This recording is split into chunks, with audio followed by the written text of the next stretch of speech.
The most socially intelligent women that I've met all share one trait in common.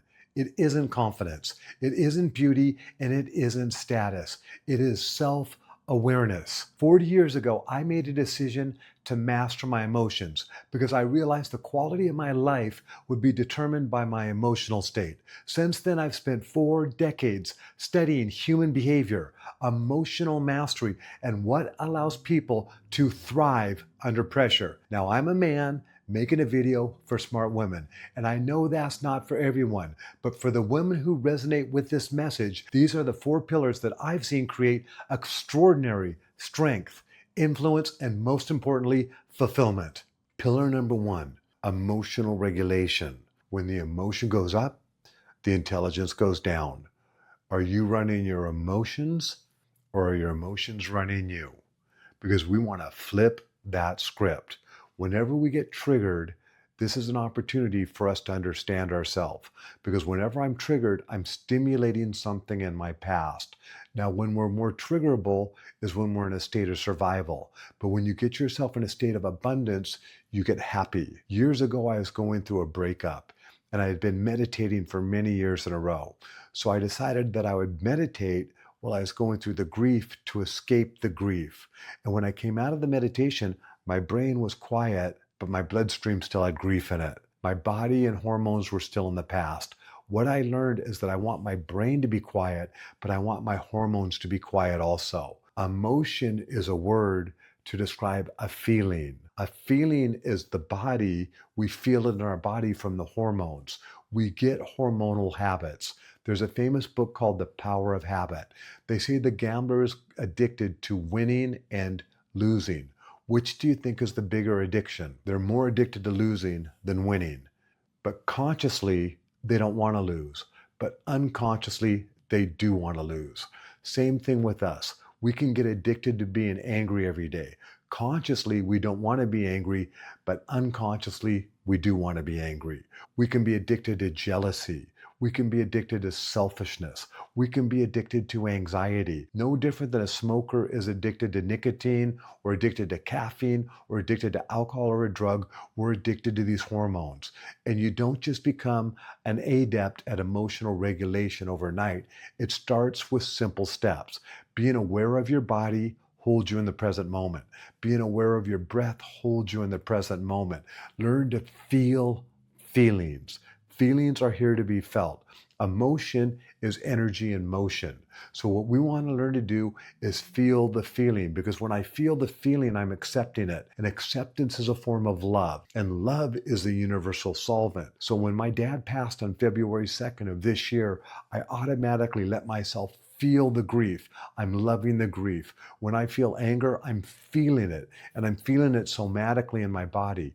Feel the feeling until it completes. That's the key to feelings after 40 years of emotional mastery. As you learn to become an adept at emotional regulation, you are going to be able to control the perspective of your existence. Some people are walking in hell and some people are walking in heaven. The difference is their emotional states, and their hormones are what is calibrating that state. Pillar number 2, the ego versus the consciousness. The ego's primary purpose is to keep you alive. The ego judges by nature. I've been a corporate sales trainer for over 20 years. If you want to lose influence with a customer, judge them. But that's what the ego does, is it judges. That's its job because it has to keep you alive. Does it feel good to be judged? Probably not. Does it feel good to be understood? Probably. The consciousness understands. And that's why you want to be a conscious, aware human being, because you're going to have a higher level of understanding and a higher level of rapport. You are going to have this situational awareness that's going to change you from everybody else. I have a friend that's a black belt in Brazilian Jiu-Jitsu. She is a world champion. I was talking about enlightenment. She said, "What is enlightenment?" I said, "Well, for me, it's degrees of consciousness. Buddha was enlightened, degrees of consciousness. And there's a lot of degrees of consciousness." And she said, kind of like a black belt, she said. Sometimes somebody gets a black belt, but they just earned it, and they're really not that much of a black belt. And then somebody is really a black belt. I said, exactly. The point I'm making is, as you pursue consciousness, There is no end game.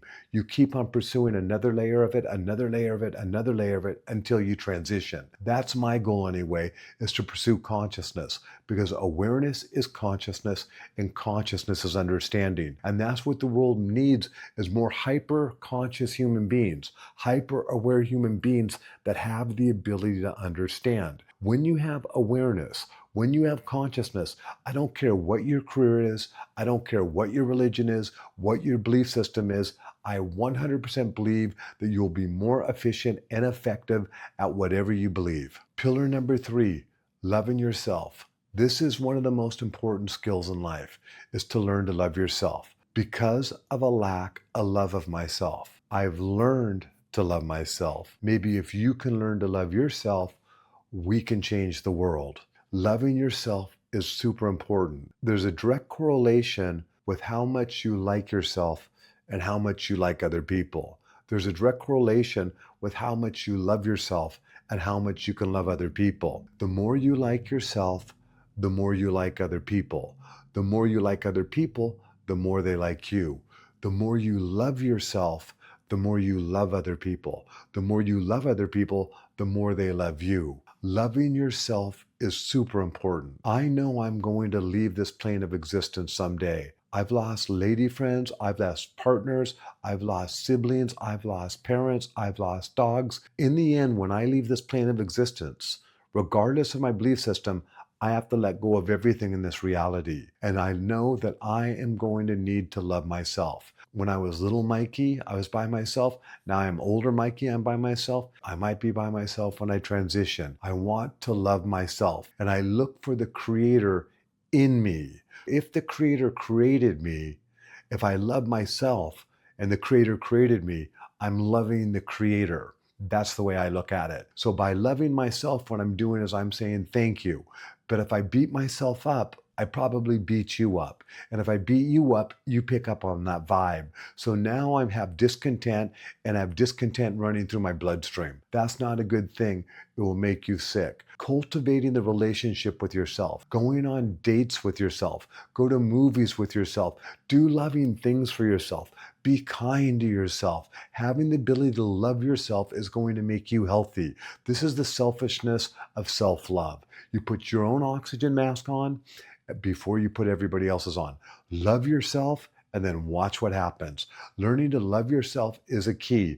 And when you do love yourself, I believe that is when you will get the healthy, loving relationship that you want with your partner. Pillar number 4, identity upgrade. Is it possible that you are more powerful than you've ever imagined? Yes, it is possible, more than you've ever imagined.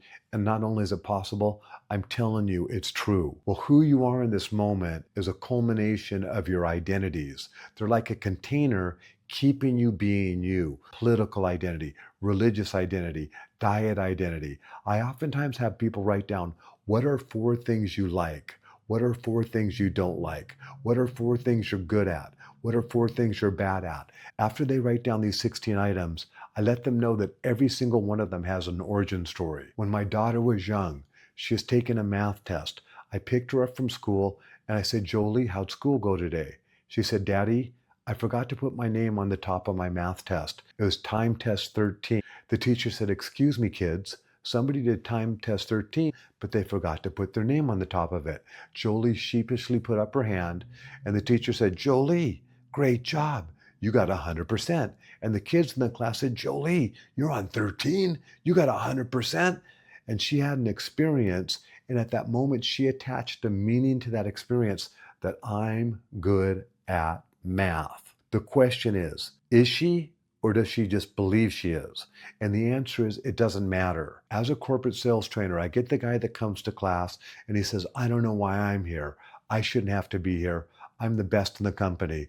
And I oftentimes giggle to myself. And I think he rarely knows as much as he thinks he does. But he doesn't have to, because when you believe in yourself, you don't have to read the book. It's so important that you believe in yourself. We have an autonomic nervous system that runs the body.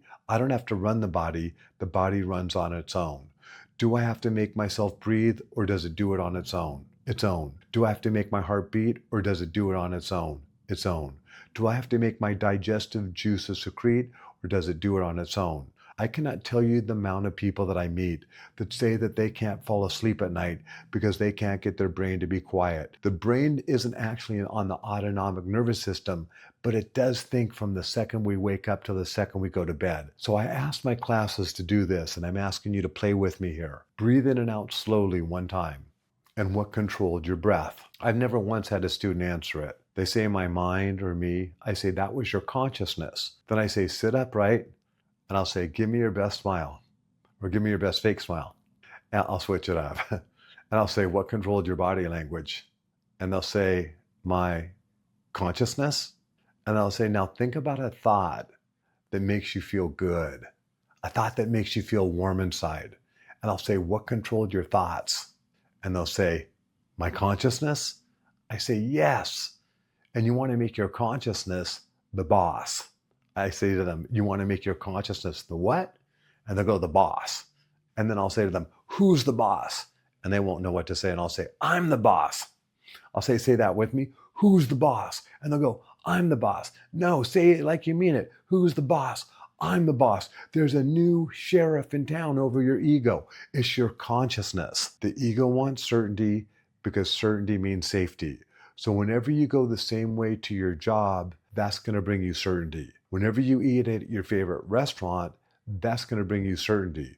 Whenever you eat your favorite food at that restaurant, that's going to bring you certainty because certainty equals safety. So the ego does not like the unknown. With change being impressed on us on the planet right now, unparalleled amount of change, anytime you go through change, that is officially the unknown.